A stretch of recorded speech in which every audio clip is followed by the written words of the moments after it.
Well, Haydn, after the euphoria of last week and the LV Cup final win, real disappointment and a real come down this afternoon. Yeah, one of the guys described it then as going up the ladder and then coming down the fireman's pole with no mat at the bottom.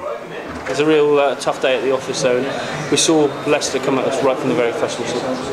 Yeah, it's disappointing. I mean, for the first 5 minutes we defended really well, put in some really good sets, and we looked like we were going to do it. We really looked really strong and really comfortable, but unfortunately we didn't just follow that through for the whole game. Rob said in the aftermath there's no tougher place to come than Leicester after a big win like that. I think you saw them full force today come at us. Yeah, I think they had some players back. They hadn't been at home for 5 weeks. They came out all guns blazing, and I think it showed. In terms of us though, next week it takes extra relevance. It's your former club, Gloucester, and that it's a big opportunity to put things right. That's a good thing about sport, isn't it? Yeah, it's the best thing about rugby is you get there's a game next week, so we've got the opportunity to put it right. It's at home, it's at Sandy Park. It's a real opportunity for us, and we've got to prepare this week and make sure we take it. Just sum up the mood in the camp at the moment. Must be real disappointment after last week. Yeah, it's big disappointment. Rob said to the boys, don't stand around feeling sorry for yourselves. Just get your chins up and let's turn up on Tuesday, prepared to put a good training week in, get our minds ready for Gloucester on Saturday. There's no point sulking around.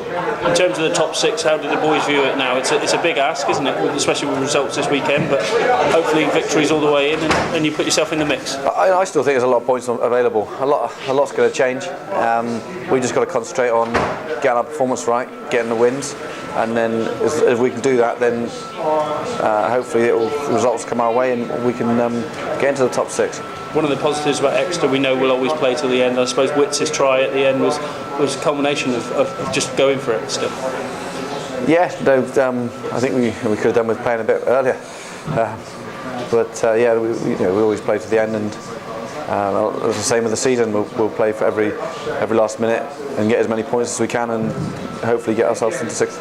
Looks as though it's going to be potentially a sellout next weekend. How much is the crowd going to have to play their part next week? I think the players got to play their part to give the crowd something to cheer about. Is the first thing. The crowd's always responded off what's done on the pitch. They are a fantastic crowd, but I think the onus is on the players to put a performance in that the crowd can get behind. And when you look at Gloucester games in the past, they've been real ding-dong encounters, haven't they? Yeah, there's been some brilliant games, both home and away.